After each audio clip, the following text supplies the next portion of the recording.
Kalau saya rumuskan secara filosofi begini, agama menganggap hanya ada satu ada. Ada yang lain harus dinyatakan tiada.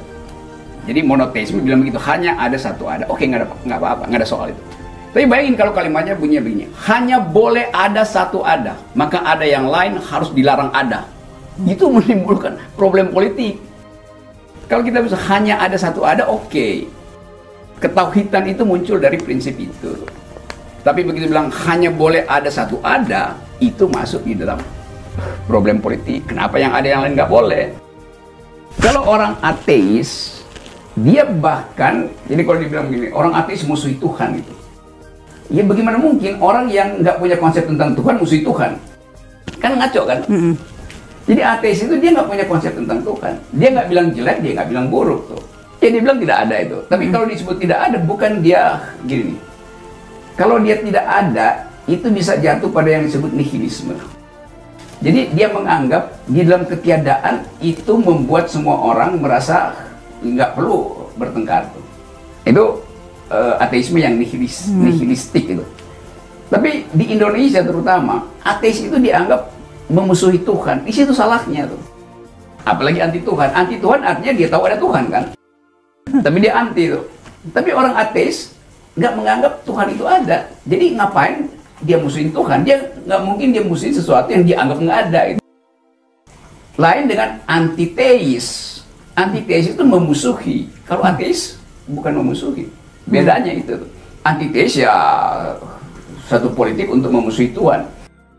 Dan itu kan tidak ada hubungannya dengan agnostik, dengan ateis tadi.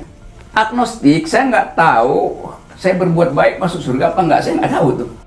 Karena itu saya menganggap bahwa ya berbuat baik itu tuntutan manusia, bukan tuntutan agama tuh. Kalau tuntutan agama udah ada standarnya, ini baik, ini buruk, ini baik, ini buruk. Nah itu saya nggak tahu. Jadi misterinya di situ. Orang agnostik itu menghormati kebaikan.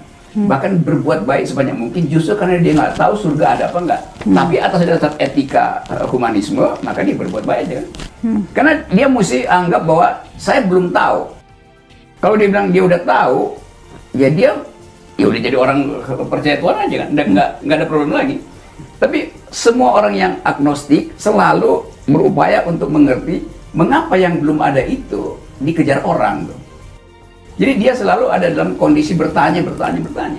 Kalau saya tahu sesuatu ada, saya nggak mungkin jadi agnostik tuh. Maka saya anggap itu udah final. Tetapi saya menduga bahwa orang lain menginginkan saya sudah final. Padahal orang itu kalau saya bicara dia nggak bisa terangin ke saya apa itu final kan. Karena itu supaya aman saya bilang saya tidak final atau belum final gitu. Misalnya begini, ini konsep saya coba bikin lebih teknis ya. Orang debat tentang apakah pluralisme agama itu boleh apa enggak. Kalangan Muslim menganggap bahwa ada yang bilang ya boleh.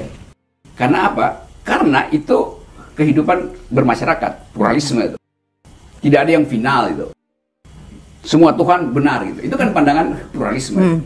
Tetapi versi lain di dalam agama Islam menganggap nggak boleh ada pluralisme. Yang boleh ada pluralitas. Kan itu intinya. Jadi nggak bisa misalnya agama lain benar, Islam juga benar, lalu nggak ada semacam eksklusivisme. Padahal agama tumbuh dengan eksklusivitas. Gitu. Maka yang lain itu, eksklusivitas artinya yang lain itu mesti dianggap salah. Gitu. Supaya imannya bersih. Nah saya hormati itu. Nah yang ngaco adalah kalau begitu orang masuk di dalam perdebatan politik, doktrin itu juga dibawa, nggak bisa. Di dalam masyarakat demokratis berlakulah prinsip pluralisme itu. Pluralitas itu fakta sejarah bahwa ada pluralitas. Tapi menyebut pluralisme artinya jangan klaim kebenaran. Nah bagi orang yang beragama kebenaran mesti diklaim tunggal. Hanya boleh ada satu ada. Ya, karena itu saya ingin bedakan itu. Tapi kan orang ingin dapat kelegaan. Mau tahu poin saya apa gitu. Waktu saya bilang poin saya ada 3 tuh. Tergantung konteksnya apa. Orang bilang kok Anda nggak konsekuen. Lucu konsekuen karena saya bedakan wilayah sakral, wilayah profan, dan wilayah sosiologis. Orang yang bilang semua agama benar, ya itu kan basa-basi diplomasi doang gitu. Supaya nggak nyakiti. Padahal kita mesti berani duel argumentasi. Kalau Anda bilang agama Anda benar, ya oke. Mau diargumenkan? Nggak perlu diargumenkan. Kan itu konsepnya bukan pluralisme, toleran aja kan. Toleransi itu hal yang Islam kaya dengan diksi dan ayat toleransi itu. Tapi kemudian nanti akan diseret-seret, ya toleran pada situasi ini dong, kalau situasi ini jangan toleran dong. Itu interpretasi orang-orang hipokrit aja sebetulnya. Padahal toleransi itu adalah sunatullah. Demikian juga kemajemukan, demikian juga pluralitas. Dari sudut pandang Kristen, hanya ada satu Tuhan yang benar, yaitu Yahweh. Tuhan Yahweh memperkenalkan dirinya kepada manusia dalam 3 rupa atau manifestasi, Bapa, Putra, dan Roh Kudus. Keyakinan Kristen akan keesaan Allah didasarkan pada Alkitab, yaitu kitab suci umat Kristen.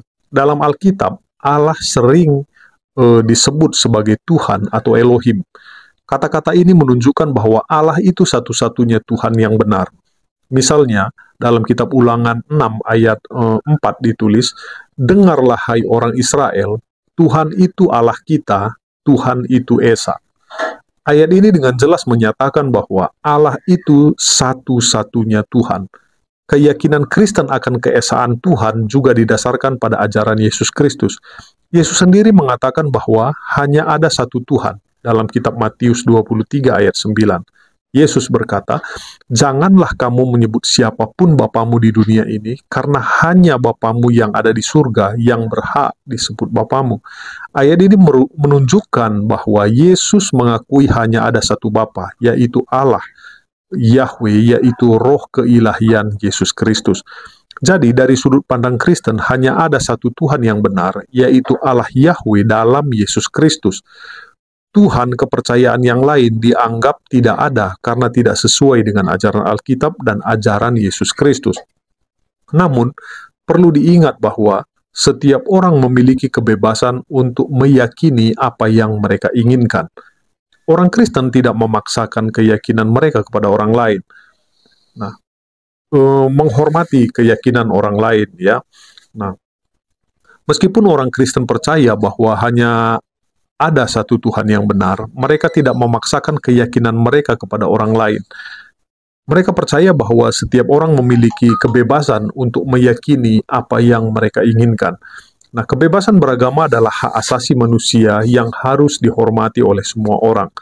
Orang Kristen tidak memaksakan keyakinan mereka kepada orang lain, karena mereka percaya bahwa setiap orang harus menemukan kebenaran bagi dirinya sendiri.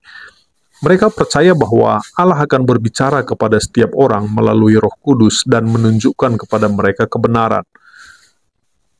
Orang Kristen juga percaya bahwa penting untuk menghormati keyakinan orang lain, bahkan jika mereka tidak setuju dengan keyakinan tersebut.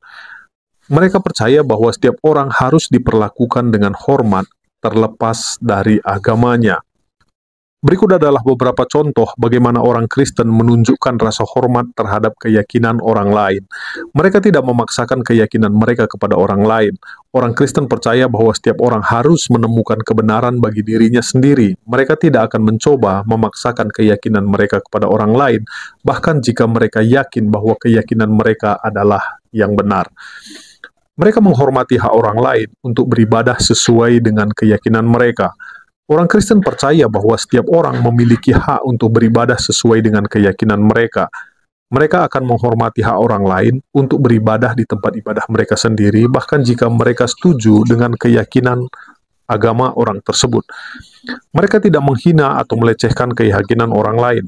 Orang Kristen percaya bahwa penting untuk menghormati keyakinan orang lain, bahkan jika mereka tidak setuju dengan keyakinan tersebut.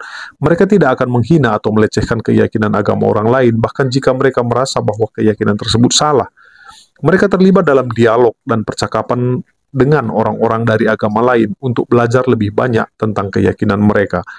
Orang Kristen percaya bahwa dengan belajar lebih banyak tentang keyakinan orang lain, mereka dapat membangun hubungan yang lebih baik dengan orang-orang dari agama lain dan menciptakan dunia yang lebih damai. Nah, orang Kristen percaya bahwa dengan menghormati keyakinan orang lain, mereka dapat membangun hubungan yang lebih baik dengan orang-orang dari agama lain dan menciptakan dunia yang lebih damai.